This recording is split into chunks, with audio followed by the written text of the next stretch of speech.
Greetings from the road. This is Freighter Jim. If you followed me, you know about Eric Barrett. He's in Auburn, California, and to the delight of the hobby, mostly the Model T folks, he retired from his day job. And I believe that was last year, and he's doing Model T repair and other vehicle repair, including pouring Babbitt bearings. He's in Auburn, California. And for those of you that don't know, Auburn is probably about 30 miles east of Sacramento along I-80. Eric's a great guy. He's a great asset to the hobby. He's been doing this most of his life, and he's going to tell you what he did with this car. I'm picking up this car. It's going to Topanga, California. Eric got this car in about 4 months ago, and then the guy wanted to push to get it done. So Eric, what have you done to this Model T? What are we looking at, first of all? Well, the idea was to make it into a more driver tour friendly car. Okay, so what's the year of this? This is a 1914. A 1914 car. Okay, so this is a brass car, all right. Brass. It originally would have been black, but it was been painted white.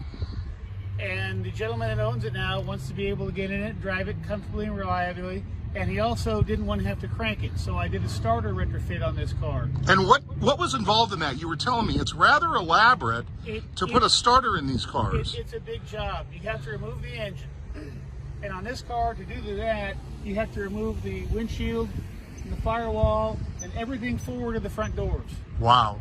Then the transmission has to be removed from the engine, which means the engine has to be partially disassembled. Wow. You have to remove the transmission in order to rebuild the transmission with a flywheel that has a ring gear for the starter. Once that's done, then you can put on a later model transmission cover that has a place to bolt on the starter. Then when that's done, you have to get a battery box and install a battery, so you've got a battery to crank the engine. So that means that you have to run all kinds of wires and cables and have a switch or a solenoid. And then the gentleman wanted a Ruxel 2-speed rear end.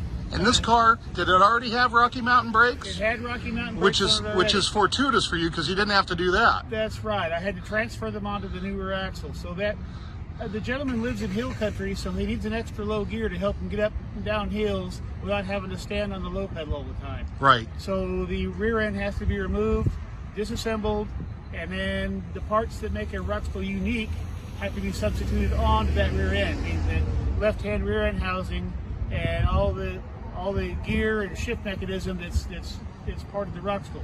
And then you have to also put a shifter in the car so that it can be shifted.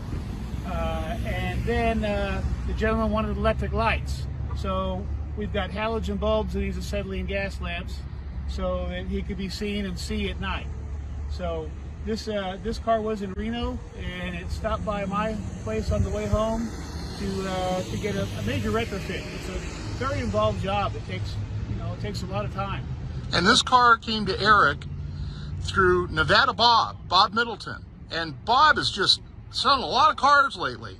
If you run across something that he's got for sale, this is a plug for Bob, you can trust what he's selling. He sells good stuff. He does, and he's a good mechanic. He knows how to go through car, make it safe. And I'm really disappointed this car is going away, because I just finished that yesterday, and I've only been able to drive it like 10 miles, and I'm going to miss it, because it's a nice driving car. Somebody's really going to enjoy this. Okay, so now I had talked to Eric about this before. He's busy, but you never know. He might have an opening to do something for you. Now, let me tell you what his skill set includes, because there's not too many people in the United States that can do this. For those of you who have followed me, you might know about Alexander, the 1904-1905 Ford Model B, the only surviving example that's largely original that rolled out of Paquette back in 1904. It was sold in 1904. Eric's going to tell you what he did on that car, which was rather extensive and rather complicated. So what did you do on that B that got it running, Eric? The car has a planetary transmission, but rather unlike the Model T, it's not enclosed and not running in oil. It's outside running dry and has to be lubricated by hand. And it had a rear support bearing that was installed in an aluminum cross member that had to be rebabbited and bored in line with the crankshaft to support the rear of the transmission. And then where the drive shaft and torque tube hooked to the back of the transmission, there's a spherical ball joint. and the seat where that spherical ball joint on the torque tube attaches to the transmission crossmember is lined with Babbitt. So I had to pour a spherical Babbitt bearing around the torque tube to align the torque tube and drive shaft perfectly with the output of the transmission. And that was probably about a 20-hour job. It was very, very unique. I'll probably never do anything like it again, but it was a privilege to have worked on that car. Because at some point, probably Henry Ford Sr. probably had his hands on the car because he was still involved in the daily manufacturing of these cars.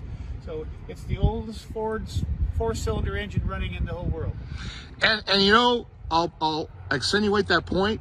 The Ford Model B, I call it the 1904, 1905 because it was first manufactured and sold in 1904, and the accounting bean counters called it a 1905. But to me, if you manufacture a car and sell it in 1904, it's a 1904.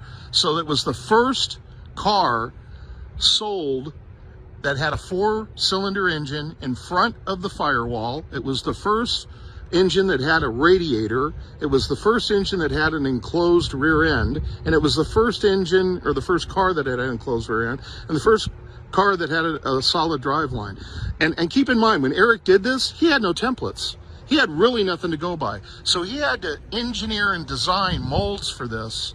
He had to do this by the seat of his pants. And that, his work worked out because Kim Dobbins ran that car. There's a video of him taking a test drive. So my point is, for any of you folks that need early brass car work done, whether it's a Model T and even later years, is there a cutoff year that you won't work on, Eric?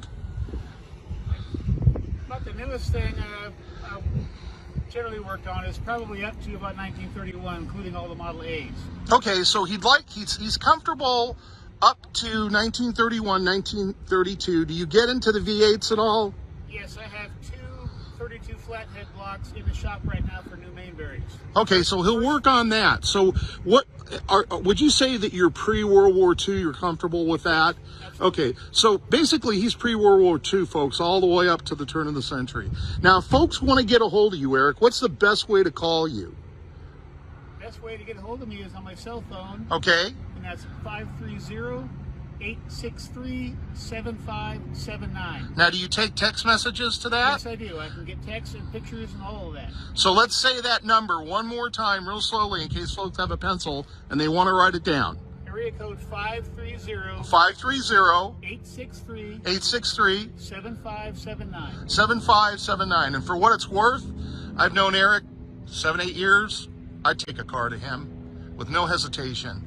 So if you have anything on the West Coast, if you have anything in California, Arizona, Idaho, Washington, okay, even Montana, if you have something in Texas and Rasa Liqueur isn't available, take it to Eric. He'll do everything from Babbitt pours to complete restorations for you.